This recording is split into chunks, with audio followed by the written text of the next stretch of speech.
Regarding में आपके अंदर क्लैरिटी आ जाए। तो मेन तो आपको क्या है, इसके फॉर्मूले याद रखना है, ठीक है ना। तो इन 2 वीडियो को देखने के बाद फिर आप होमवर्क पूरा बनाएंगे, और फिर मैं होमवर्क की वीडियो बनाऊंगा। पॉलीगॉन चैप्टर लिटरली बहुत इंपॉर्टेंट है, इससे एक ना एक क्वेश्चन जरूर आएगा, है ना। तो आपको पहले, अब मैं इसका इंट्रोडक्शन पार्ट आपका कराता हूँ। तो अगर किसी ने वीडियो नहीं देखी है तो ये पार्ट में देख लेंगे, कि कुछ स्टूडेंट का कंसर्न आ रहा था सर इसका इंट्रोडक्शन वाली भी वीडियो बना दीजिए, उसको देखने से और अच्छा क्लैरिटी आएगा, तो मैं इसकी वीडियो भी बना देता हूँ, ठीक है। तो सबसे पहले तो व्हाट इज पॉलीगॉन, ठीक है ना। ऐसे आपके अंदर इमोशन आ रहे होंगे, पॉलीगॉन है क्या, है ना, पॉलीगॉन है क्या। तो बहुत ईजी है, पॉली मतलब कई, गॉन मतलब साइड्स, जिसके कई साइड्स हो वो आपका पॉलीगॉन होगा, बहुत सिंपल। जिसके कई साइड हो, मैनी साइड्स, वो आपका पॉलीगॉन होगा, ठीक है ना। बट इसमें एक कंडीशन इंपॉर्टेंट है कि जो उससे फिगर बनेगा ना, वो फिगर क्लोज होना चाहिए, फिगर क्लोज होना। जैसे 4 साइड का तो अगर देखा जाए तो 1 2 3 4 साइड का तो ये भी बना, लेकिन फिगर क्लोज नहीं है तो ये पॉलीगॉन नहीं होगा।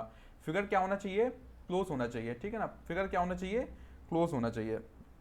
नेक्स्ट चीज क्या है कि जो भी साइड्स होंगी ना, सारी स्ट्रेट लाइंस होना चाहिए, कोई कर्व शेप में नहीं होना चाहिए। जैसे ये तो मेरा फिगर थोड़ा सा कर्व लग रहा है, ऐसा नहीं है, मैं स्ट्रेट ही बनाने की कोशिश कर रहा हूँ। मेरा ड्राइंग बहुत खराब है, आप लोगों को पता है, सारे स्टूडेंट को पता है, तो इसलिए वो कर्व लग रहा है। ऐसा कि स्ट्रेट लाइंस होनी चाहिए, ऐसा ना हो कि आपका ये हो और फिर एक ऐसा आपका कर्व हो जाए, है ना, कर्व, तो ये आपका पॉलीगॉन में नहीं आएगा। तो जितनी भी साइड्स होंगी सारी क्या होनी चाहिए, स्ट्रेट लाइंस होनी चाहिए, वो आपका पॉलीगॉन हो जाएगा, ठीक है ना। देखिए इसमें सारी साइड्स क्या है, स्ट्रेट लाइंस हैं, तो ये आपका पॉलीगॉन में आएगा, ठीक है। अब पॉलीगॉन में कभी कभी क्वेश्चन आ जाता है कि ये एक्चुअल में इसके 2 डिफरेंट टाइप होते हैं, है ना, 2 कैटेगरी होती है, एक कॉन्वेक्स पॉलीगॉन, एक कॉन्केव पॉलीगॉन। कॉन्वेक्स पॉलीगॉन और कॉन्केव पॉलीगॉन, वो क्या करेगा, एक फिगर दे देगा, फिगर में बोलेगा कि आप पहचानिए इसमें कॉन्वेक्स पॉलीगॉन कौन है और कॉन्केव पॉलीगॉन कौन है। तो एक जैसे यहाँ पे एक ऑब्जर्वेशन है, एक वो ऑब्जर्वेशन भी आप देख लीजिए कि अगर किसी भी एक पॉलीगॉन में जितने भी एंगल्स हैं, सारे एंगल अगर आपके 180 से छोटे हैं, देखिए 180 एंगल पता है क्या होता है, जैसे मान लीजिए ये आपकी एक स्ट्रेट लाइन है और दूसरी लाइन इसके जस्ट अपोजिट है, जस्ट अपोजिट, तो इस एंगल को बोलते हैं 180। अगर कोई 180 से भी ज्यादा है, इसका मतलब क्या हो रहा है, ये आपका ये यहां जा रहा है, मतलब एंगल ये 180 से भी ज्यादा बना रहा है, ठीक है ना। तो अगर आप यहां पे नोटिस करिए तो ये आपका ये 180 हो जाएगा, और ये लाइन 180 से भी ज्यादा चला गया, तो ये आपका एंगल कितना हो जाएगा, 180 से भी ज्यादा। इसलिए आपका ये कॉन्केव पॉलीगॉन और ये कॉन्वेक्स पॉलीगॉन। अब मैं इसकी दूसरी एक पहचान बताता हूं कि अगर आपको फिगर के गिवन दिया और आपसे कह रहा है कि कॉन्वेक्स पॉलीगॉन और कॉन्केव पॉलीगॉन के बीच में डिफरेंस बताओ, ठीक है ना। तो आप अपने पॉलीगॉन में उसकी जो बाउंड्री है, कहीं पे भी 2 पॉइंट लेके उसको मिलाओ, बाउंड्री में 2 पॉइंट लेके मिलाओ। आपने यहाँ एक पॉइंट लिया, एक पॉइंट ये ले लिया, इसको इससे मिलाया, आपने एक पॉइंट ये ले लिया, एक पॉइंट ये ले लिया, इसको इससे मिलाया, है ना। आपने एक पॉइंट ये ले लिया, एक ये ले लिया, इसको मिलाया। जितनी भी स्ट्रेट लाइन आ रही है देखिए मिलाने पे, ये सारी लाइन इसके अंदर आ रही है ना। तो अगर ऐसा हो रहा है कि आप पॉलीगॉन के बाउंड्री में कोई भी 2 बाउंड्री में 2 पॉइंट लेंगे, उस पॉइंट को मिलाएंगे, तो जो भी स्ट्रेट लाइन जितनी बन रही सारी उस पॉलीगॉन के अंदर आ रही हैं, ठीक है ना, इनर में है, तो वो हो जाएगा कॉन्वेक्स पॉलीगॉन। कॉन्केव में क्या होगा, देखिए जैसे मैंने ये 2 लाइन लिया, ये तो देखिए उसके अंदर आ रहा है ना, फिगर के अंदर आ रहा है। मैंने यहाँ पे 2 पॉलीगॉन 2 बाउंड्री में लाइन लिया, ये भी देखिए अंदर आ रहा है, यहाँ पे लिया, ये भी देखिए अंदर आ रहा है, ठीक है ना। लेकिन जैसे ही मैंने ये 2 पॉइंट लिया, अब है तो ये भी दोनों बाउंड्री में, इनको मिलाया, ये कहां पे हो गया, अंदर की बाहर, ये देखिए बाहर हो गया, है ना। मैंने यहां पे 2 पॉइंट लिया, इनको मिलाया, देखिए ये दोनों कहां हो गए, ये भी बाहर हो गए, तो ये आपका कॉन्केव पॉलीगॉन हो गया। तो अगर बाउंड्री में, आपके पॉलीगॉन की बाउंड्री में कहीं पे भी आप 2 पॉइंट ले रहे हो और 2 पॉइंट को मिलाने के बाद, 2 पॉइंट को मिलाने के बाद अगर वो लाइन पॉलीगॉन के बाहर जा रही है, देखो ये लाइन बाहर हो गई, तो वो हो जाएगा कॉन्केव पॉलीगॉन। अगर सारी लाइन उसके अंदर ही है तो वो क्या होगा, कॉन्वेक्स पॉलीगॉन। एक और एग्जांपल समझते हैं, ठीक है, जैसे ये दूसरा एग्जांपल। तो यहाँ पे मैंने क्या किया, इसको दोनों को कहीं पे भी 2 पॉइंट लिया, मिलाया, है ना। यहाँ पे ये ले लिया, बाउंड्री में कहीं पे भी आप 2 पॉइंट लोगे, आप मिलाओगे, सारी लाइन क्या होंगी, उसके अंदर होंगी, ठीक है ना, सारी लाइन के अंदर होगी, तो ये हो गया कॉन्वेक्स पॉलीगॉन।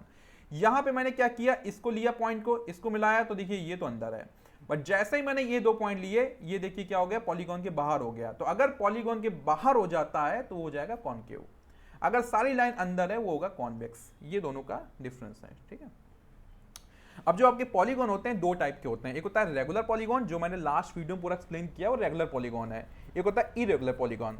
तो जो रेगुलर पॉलीगॉन होता है उसमें क्या होता है कि आपकी जितने भी पॉलीगॉन में साइड्स होंगी, सारी साइड इक्वल होंगी, जितने भी पॉलीगॉन में एंगल होंगे सारे एंगल इक्वल होंगे, तो वो आता है रेगुलर पॉलीगॉन। तो रेगुलर पॉलीगॉन बहुत इंपॉर्टेंट है एग्जाम के पॉइंट ऑफ व्यू से, इसलिए मैंने उस वीडियो में केवल रेगुलर पॉलीगॉन को ही एक्सप्लेन किया है, क्योंकि मार्क्स के हिसाब से वो चीज़ ज़्यादा इंपॉर्टेंट है ना। अभी मैं इंट्रोडक्शन देता हूँ ताकि आप लोग इसको भी देख लो, है ना। इरेगुलर पॉलीगॉन क्या होता है, जिसमें आपकी साइड्स इक्वल ना हो या एंगल इक्वल ना हो, बेसिक सा डिफरेंस, ठीक है ना। तो रेगुलर पॉलीगॉन मतलब क्या है कि जिसमें आपकी साइड्स क्या हो, जिसमें साइड्स आपकी इक्वल हो, और इरेगुलर पॉलीगॉन जिसमें आपकी साइड्स इक्वल ना हो, ठीक है। अब रेगुलर पॉलीगॉन में मैं कुछ एग्जांपल लेता हूं, है ना। जैसे यहां पे नंबर ऑफ साइड 3 ले रहा हूं, है ना, n इक्वल टू 3, तो एक ट्रायंगल बनेगा। अब इस ट्रायंगल की सारी साइड इक्वल हो, है ना, सारे एंगल इक्वल हो, तो ये क्या हो जाएगा आपका इक्विलेटरल ट्रायंगल हो जाएगा, आपको पता है ना। ऐसे अगर ये क्वाड्रिलेटरल लिया, इसके सारे एंगल इक्वल हो और सारे साइड इक्वल हो, तो क्या हो जाएगा, ये आपका स्क्वायर बन जाएगा, ठीक है ना, स्क्वायर बन जाएगा आपका ये।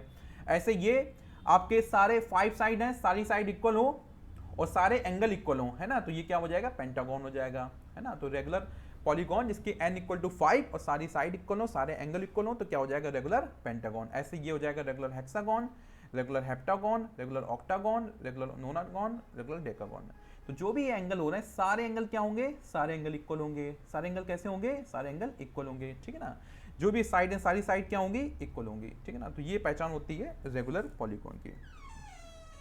अब बात आता है एक, जो मैं सारी चीज डिस्कस कर चुका हूं, एक चीज बस आपके होमवर्क में आ रहा था तो आपको परेशान कर रहा था, सेंट्रल एंगल, है ना।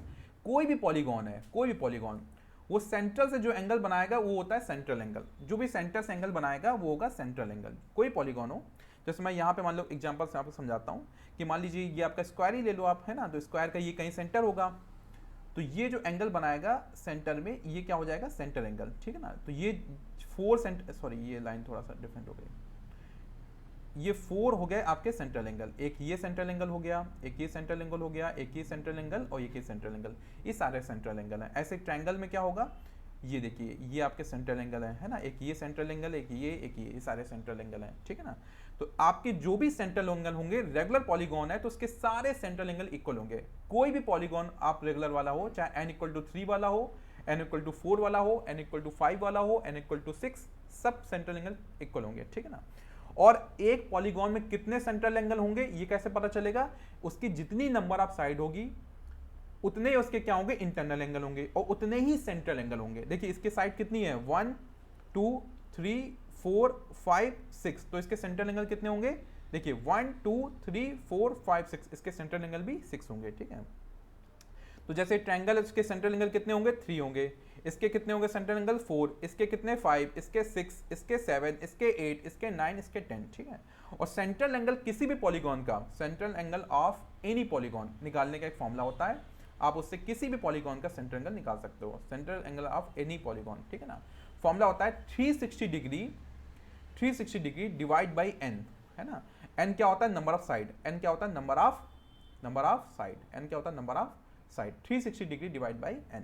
अब निकालते हैं, तो इस ट्रायंगल में सेंट्रल एंगल कितना हो जाएगा, ट्रायंगल का सेंट्रल एंगल, इसको शॉर्ट में लिख देता हूँ CA, सेंट्रल एंगल, ट्रायंगल में कितना हो जाएगा, तो 360 डिग्री डिवाइड बाई 3 कितना हो जाएगा, 120। इस स्क्वायर में कितना हो जाएगा central angle, 360 degree divide by 4 हो जाएगा 90 डिग्री।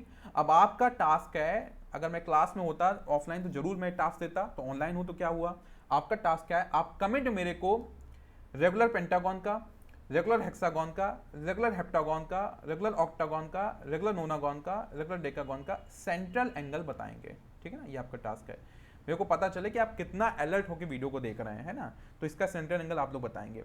तो ये इसका बेसिक वाला था, जो कुछ बस थोड़ा सा एक वीडियो था बेसिक वाला पॉलीगॉन का। तो आपको ये भी क्लियर हो गया कि पॉलीगॉन क्या होता है, जिसमें कई साइड हो और क्लोज फिगर हो, और जितनी भी साइड हो सब स्ट्रेट लाइन हो, वो पॉलीगॉन हो गया। रेगुलर पॉलीगॉन मतलब क्या हो गया कि उसकी सारी साइड और सारे एंगल इक्वल हो। तो लास्ट वाली जो वीडियो बनी, मैंने वीडियो बनाई है जिसमें मैंने क्या क्या बताया आपको कि एक रेगुलर पॉलीगॉन है, उसके जितने भी इंटरनल एंगल उनका सम कितना होता है, ईच इंटरनल एंगल क्या होता है, ईच एक्सटर्नल एंगल क्या होता है, नंबर ऑफ डायगोनल क्या होते हैं ना। यहाँ पे मेरे को कुछ और बेसिक इन्फॉर्मेशन नहीं थी तो वो मैंने यहाँ पे दे दिया, ठीक है ना। अब आप ये दोनों वीडियो देखने के बाद फिर आप होमवर्क बनाएंगे। होमवर्क में अगर कोई डाउट आ रहा है तो उसकी भी मैं वीडियो बनाऊंगा, है ना, उससे आपको होमवर्क में मैच कराना है, ठीक है। Okay, thank you so much, thank you for your time.